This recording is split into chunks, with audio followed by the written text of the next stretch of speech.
let's move on to the general rules of Taraweeh. Number one is the Taraweeh Salah is Sunnat Mu'akkada, consists 20 rakats. It can be read in 2 units or it can be read in 4 units. Okay, right? Now, we sometimes people think that reading in 4 units, it's a woman thing, right? A woman thing, okay, right? But it's not just a woman thing, right? Even men can pray can pray 4 rakats in one salam. Okay, you can even pray 4 rakats in one salam. Uh, so you could either do two rakats 10 times, or you could do 4 rakats 5 times. It's permissible, however. Even if, for example, let's say that if you're a hafid, for instance, okay, right, and you're leading the Taraweeh Salah at home, if you decide that, you know what, let's do 4 rakats instead, then that's completely permissible. However, from personal experience, because I've done this, I practice myself, from personal experience, 2 rakats is better. The reason why is because, when you're doing 4 rakats, it allows little time for resting. Yeah. And I feel that, 2 rakats reading in 2 units, it's much more easier for people, because after the 2 units, when they do salam, even though if the imam, the hafiz stands us to pray salah, it gives people enough time to sit down and rest for a short period, for a short time. So you could read it in 2 units, or you could read it in 4 units. Number 2, it must be read after Isha Salah. Without Isha Salah, Taraweeh Salah is invalid. So this is a key point to remember. You could not read Taraweeh Salah before Isha Salah. Yes. Rather, you have to read Isha Salah first and then Taraweeh Salah. So if, for example, let's say someone arrived late to the masjid where the Imam had already started the Taraweeh Salah, then one must primarily perform the Isha Salah.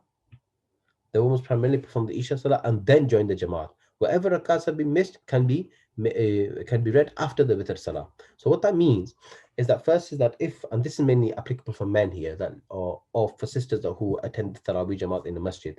So let's say, for example, that you get late to the masjid. By the time you arrive, the Imam has already read the Isha Salah. Now you have to read the Isha Salah first, and Imam's already doing Taraweeh Salah. So you don't join the Taraweeh Salah and then read the Isha afterwards. You can't do that. You have to read the Isha Salah first by yourself, okay? And it's up to you to read the 2 sunnats after that, or you don't need to read. It's up to you. But you read the 2 rakat sunnat, it is better. So read the 4 fard, read the 2 sunnah. After 2 sunnah, then just join the Taraweeh Jama'ah, okay? And whatever rakats that you have missed, you can make up for that after the Witr Salah. Yes? So just a key thing to know, you cannot pray Taraweeh Salah before the Isha Fard. You have to read the Isha Fard and then Taraweeh Salah. But what about the Witr Salah itself? What if, for example, somebody read 4 rakat Fard, 2 rakat Sunnah, and the Nafil, and read 3 rakat Witr, and then they read the Taraweeh Salah after the Witr Salah? Okay. Now, though that they've gone against the Sunnah here, but the Taraweeh Salah is valid. Okay, right? It is better, it is Sunnah to postpone and to delay the Witr Salah after the Taraweeh. Why? Is because the Witr Salah is supposed to be the last Salah of the night. Yeah, which is why that we read Witr towards the end. But if somebody was to read Witr Salah before the Taraweeh Salah, so there is Witr and then there is Taraweeh Salah, even then the Taraweeh Salah is valid. Okay, so women are encouraged to pray the Taraweeh Salah at home individually. This is just like an encouragement. But if women, they go to the masjid and they pray Taraweeh Salah in the Jamaat, then the Jamaat is completely fine. It's just that it's more rewarding for them to pray individually. But if they go to the masjid, that's entirely up to them, that's fine. Okay, so now as long as the Taraweeh Jamaat is taking place, then it's permissible. Okay, so what about praying Salah individually then? Okay, praying Salah individually. So obviously women, they can pray the Taraweeh Salah individually, but what about men though, right? Now, the scholars have mentioned is that so long as the Taraweeh Jamaat is taking place in the masjid, right? Okay, then the communal obligation of the Taraweeh Salah, okay, is fulfilled upon everybody else, which means that if some people choose to pray Taraweeh Salah at home in their own with their own congregation, then that is valid. If somebody, however, once decides to pray Taraweeh Salah individually themselves, one off, then even then that is permissible. But however, they should not make it a continuous habit that where throughout the entire Ramadan, men, talking about men here, right? They end up performing the Taraweeh Salah individually. Because if you do that, then that's something then that's not something that's appropriate, because you're neglecting the sunnah now. Okay, right? If it happens now and then, that somebody does for some reason they end up praying Taraweeh Salah individually at home, then that is okay, it's permissible, so long as it's not something that is continuously practiced every night throughout Ramadan.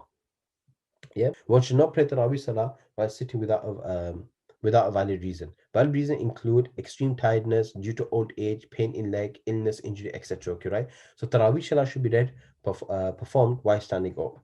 Now, for those old elderly people who are praying Taraweeh Salah behind the Imam, if the Imam, for example, right, if he's lengthening the Taraweeh Salah, for example, if he's lengthening the recitation, because of which that the each rakat is, let's say, for about 3 minutes to 5 minutes, and he's praying 20 rakats in that particular in that manner, and there are all elderly people behind who are really struggling to remain